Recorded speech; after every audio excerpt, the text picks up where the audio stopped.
People are more willing to work with you than you think. You know, they're more willing to lend a hand or just showcase your products or your services in their shop.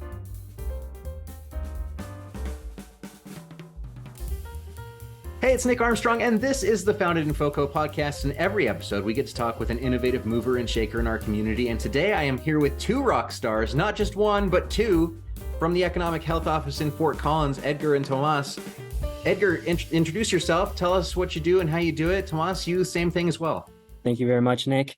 Like Nick said, my name is Edgar Ramos. I work for the Economic Health Office. My role focuses on supporting our small businesses and entrepreneurs, specifically through our Multicultural Business and Entrepreneur Center, where Tommy and I work alongside.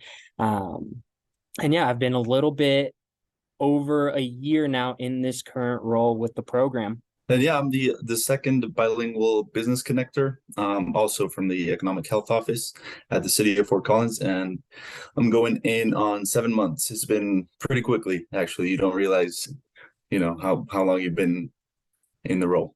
So we've seen a big expansion of the Economic Health Office since COVID. Can you tell us about some of the work that you do and how you do it? Our main project, the MBC, actually came to fruition due to COVID and the gaps that it exposed, primarily in the information, the access to equal and timely mannered information for all businesses, not only English-speaking businesses specifically. And through that, we discovered that there's a major gap in terms of how our minority-owned businesses receive their information or maybe even run their businesses. So that's how we came about and essentially developed a program. It's kind of like a entry-level SBDC where we go through and navigate the beginning steps of a business journey for entrepreneurs or existing business owners that might not have that foundation set yet. And we help them connect to resources that have already been established and in the field. Yeah, I do a little bit of the same, help entrepreneurs kind of navigate city processes.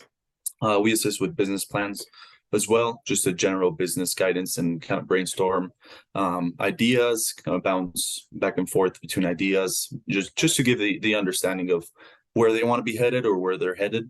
And yeah, we also just support current businesses by featuring them in social media or our other website that is called For Fort Collins, where we hire local photographers and just kind of still contribute to the local economy and the ecosystem. So that's always super fun, those events. Can you give me an idea of the scope of the audience for your services? I've heard rough estimates in our local economy of Spanish-speaking businesses, about 10% or so. Is that accurate, or is it larger than that? And how do you determine who needs help the most? Is it just on a case-by-case basis on who walks in? So really, we don't want to limit this resource or access to this resource to anyone that is willing and able to come through us. We will help to the fullest degree that we are able to.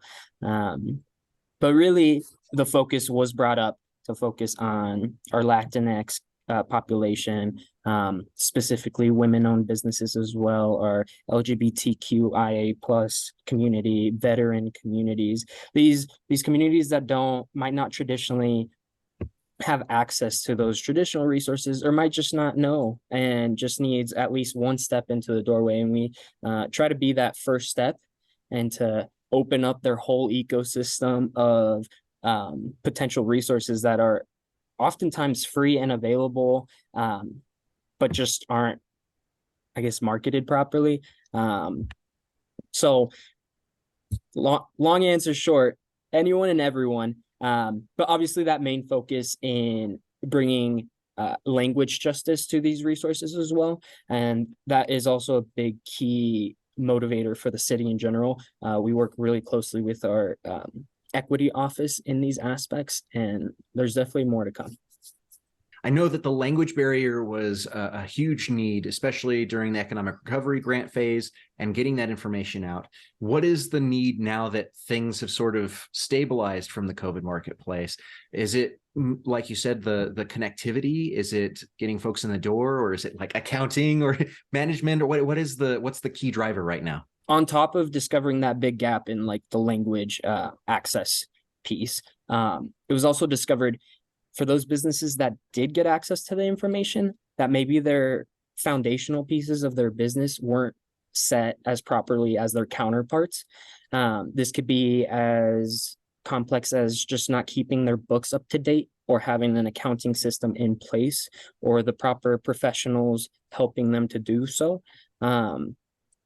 So leveraging our services, we hope to, when people are in those stages and thinking about, to slow them down a little bit, get them that business planning type of mindset, at least to see the business as an opportunity to scale it in the future, where sure, they might not be thinking about bookkeeping, they just want to make money and get the business up and going, but to allow them to understand that it is a key pillar in their business, and that maybe in the future, right, knocking on wood, nothing bad ever happens, but if they did have to submit like a emergency grant application that's asking for accounting details, or it could even go as large as like the PPP loans, where they demanded extensive business information that, to be honest, not a lot of people do, right? So that's probably one of the biggest needs is that we're trying to fill, is really starting off these businesses on the right foot. And then on top of that is, like I mentioned, is leveraging those existing resources that are getting pumped with money, in terms that are like our federal programs, the state programs, county programs, SBDCs are a good one, things like that are already existing that we might not be able to fill, but we're making those ties with them so that they have someone to go to at all steps of that journey. Yeah, just like Edgar mentioned, we help them in the business foundations. Some people come to us, they already have a business. So some of them already have a business, some of them have an idea or kind of started, but just want to get the correct paperwork and the correct licenses and permits. But we just kind of slow them down. That they ask us, okay, sometimes they ask us, how do I scale? And I mean,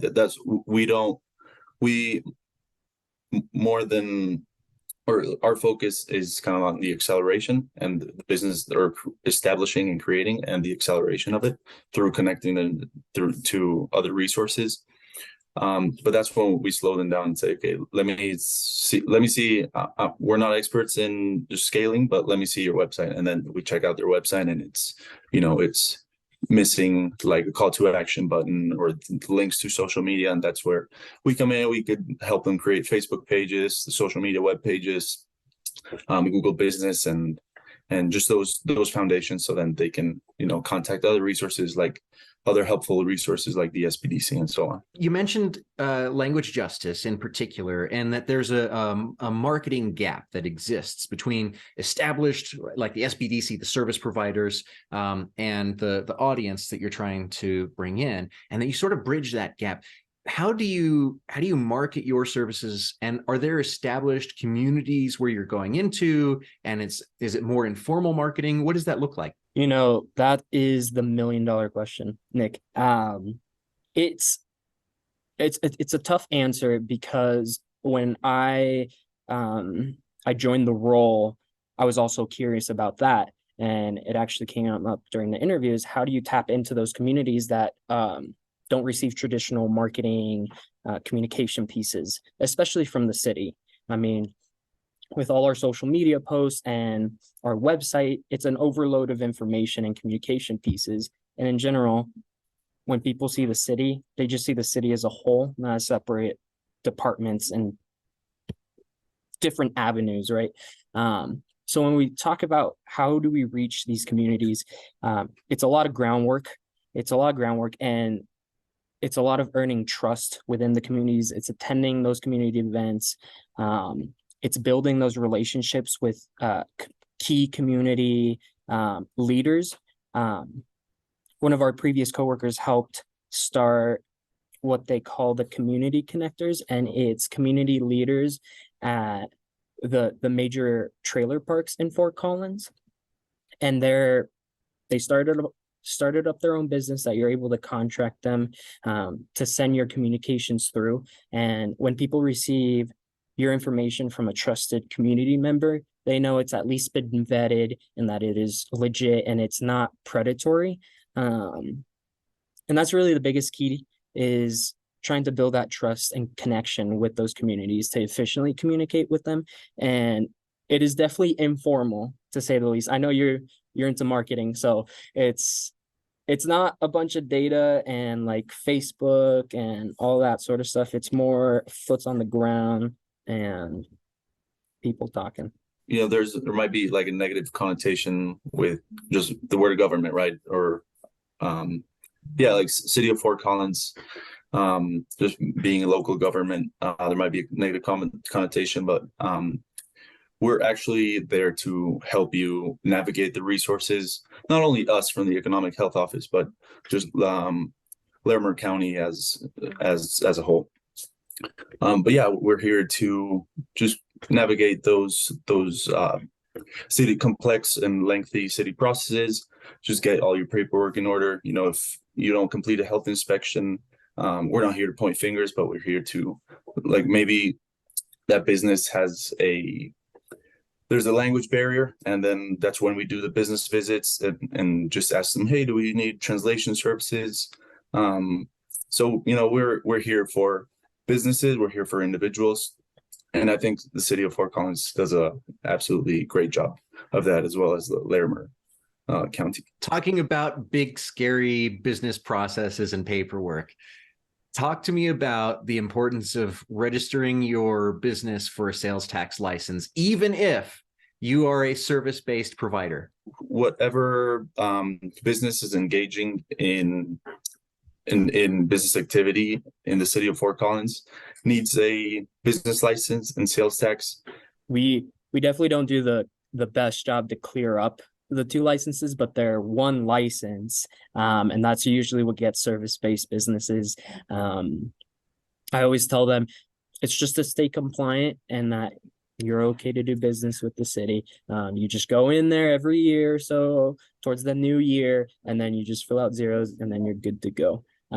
And we also like to mention that our sales tax team, they are phenomenal. And whenever you call, you'll usually get an answer, if not a call back, within like 10 minutes or so. And like we've been mentioning, the overarching idea of government being bad, these people want to help you. They want you to be in compliance. They don't want to get you in trouble.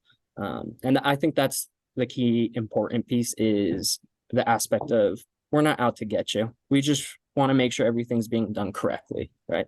And I can attest to that personally, because I had WTF marketing from 2009. And I think 2 or 3 years ago was the first year I actually had the sales tax license.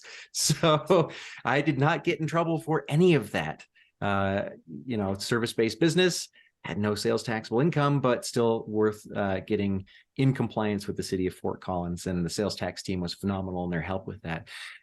You had a chance to get involved at Founded in FoCo. What did you learn about the community? Did you have a highlight from that event that you want to share with us, or a particular conversation that stood out as really relevant for you? Also about Founded in FoCo, but just the Fort Collins community as a whole, especially the entrepreneurial community. What I've noticed, just engaging with people and just connecting other people and meeting business owners and individuals, people are more willing to work with you than you think. You know, they're more willing to lend a hand, or just showcase your products or your services in their shop. That's something that I've noticed, and just people are very, very friendly and open to working with you and just helping you in whatever you need. So don't be, to the listeners, don't be afraid to ask for help, or just ask for any small or big favors.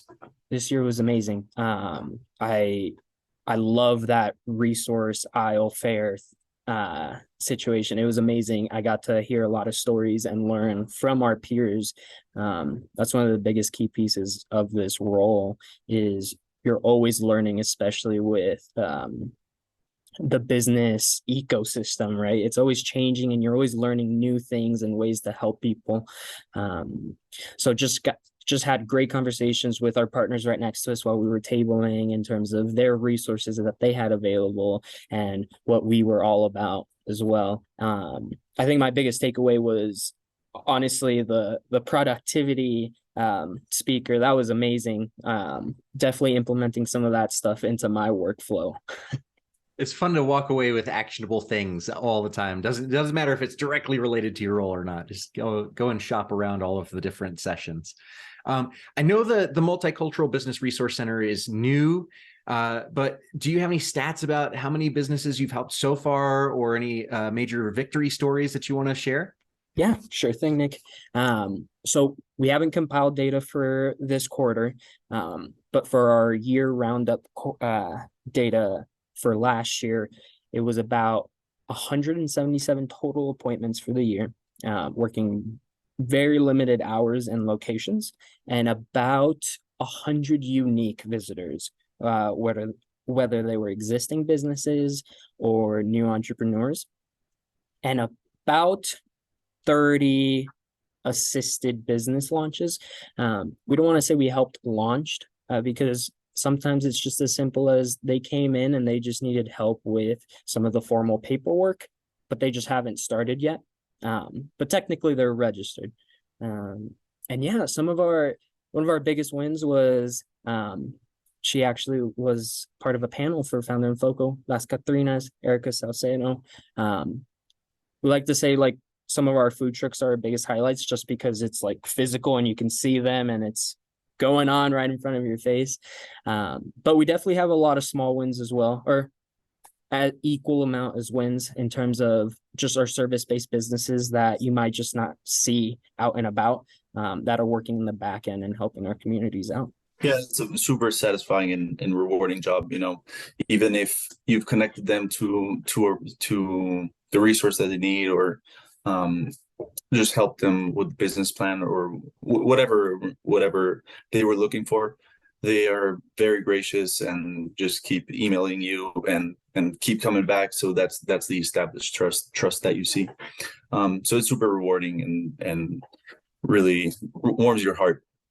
170 appointments, 30 new businesses in the community, food trucks that we can actually go and enjoy.